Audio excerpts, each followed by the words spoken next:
Hey everybody, this is Patrick Sukup, Sukup Real Estate Services. Today I am going to start on part one of a two-part series that I feel a lot of people need to hear and would like to hear, rather than the market's all, flowers and butterflies. What my take is on whether you should buy now versus wait, or sell now versus wait.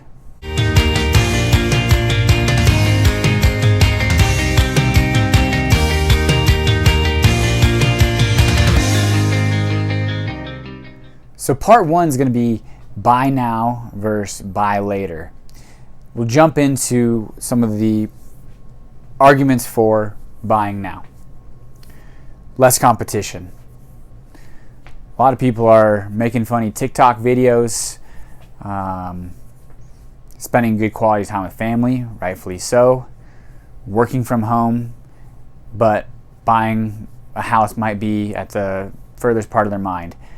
And they're unable to get into houses, so you could take advantage of that. With less people looking, might give you more of an opportunity to find that house that's on the market currently that fits your needs, and take that jump at it. You're probably gonna have to do Skype or FaceTime to view the house, but we'll talk about that here in a second. Interest rates. Just refinanced my personal house right around 3%. I've been told 3.1% is attainable. But anywhere between 3.3 and 3.5 for a primary residence, good credit, income, big down payment will get you there. So really strong interest rates gives you a lot of buying power. Negotiation power. Do you buyers or agents or whoever's watching this in Fort Collins or really anywhere over the United States over the last 5 years, specifically 2015, 16, 17, a little bit less in 2018.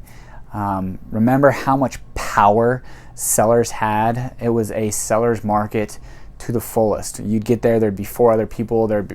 By the time you got to the house, there'd be four other people looking through the house, two other offers, one's all cash above asking price. You'd have to put an escalation clause in your contract, and you'd have to send love letters of your family that are now not accepted by sellers. And the sellers just wielded all the power, and it kind of got to their head. Well, I would say right now, if you're a buyer and there's a seller that has to sell, well, I would say the negotiation power is yours, my friend. You as a buyer definitely have stronger leverage during these times. And then it gets down to the last one, the power of the contract.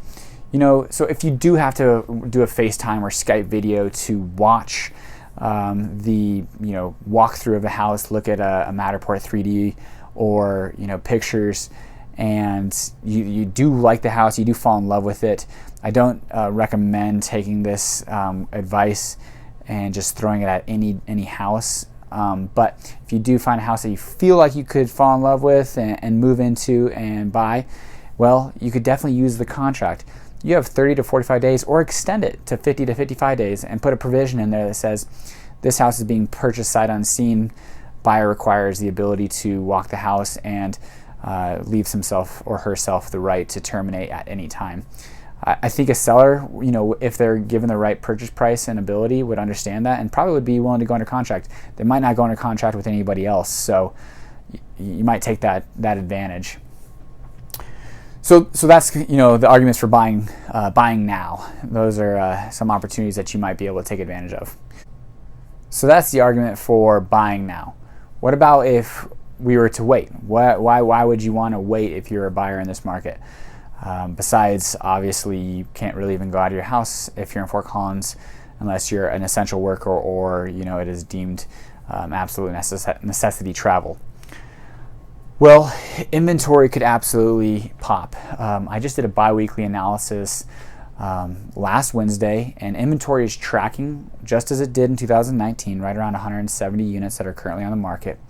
But there were substantial amount of properties withdrawn between February 13th and March 12th. There was about 38 properties in Fort Collins of any type that were withdrawn off the market. Between March 12th and April 9th, similar amount of days, there were 76 properties withdrawn off the market. 100% increase. Those properties would have stayed on the market. Other properties would have came on, and actually our inventory would have been so much higher than what it was in 2019. So maybe you would have the opportunity to find that house that really fits your needs. Interest rates. Interest rates are super tough to discuss. I would say the majority feel like they're not going to increase. Interest rates aren't going to go up. They were artificially increased for the last month or so just due to the fact of the incredible demand for refinances.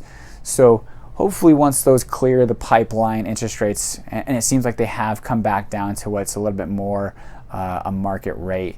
But who knows? I mean, depending on what this economy does and what this market does after we're open back up, interest rates could go lower. So if you do wait, maybe that instead of that 3% that I just got, maybe you get 2.5%, 2.25%, something that we've never seen before. These are uncharted territories, uncharted waters, and we might see below 3s. You just never know. That's a risk. Clarity. I'd say this is probably the absolute biggest reason why you'd want to wait right now is the uncertainty, the fear of the market, the fear of the unknown. Who knows what it's going to look like? I just got an email today from the Coloradoans suggesting that it wasn't an email, it was an article, that was written that suggests that when we do open up, restaurants probably won't open up. We'll probably do a below 10-person gathering, move to a below 50-person gathering, and then have no restrictions. But there was no timelines on that. Is that weeks, months, a year? I mean, this market could really shift, and it could be, we could do great, lots of pent-up demand, which would be great. It could be something to where as soon as we push, pause and resume the economy just goes back to a robust economy. It goes just kind of starts chugging right along. Or, maybe it goes the opposite way. Maybe there is a substantial negative impact to the economy, the real estate market, which we just won't know until that time comes. So probably your biggest argument for waiting is clarity, which I think if anybody were to talk to you about buying in this market, I think that would have to be, brought up is, it's a great opportunity to buy in Fort Collins. It's been a great market. Interest rates are low. There's not a lot of competition out there. If you feel comfortable with watching the properties or viewing the properties through Skype or FaceTime or a virtual showing, great. If you feel like it's in your best interest, your financial best interest to wait, that's totally fine too. Well, there you have it. So buy now or buy later. Ultimately, it's going to be up to you to make that decision. Just know what the risks and rewards are for buying later and buying now. I hope this video helps. If you have any questions, feel free to contact me. My contact information's in the comment section below. Take care.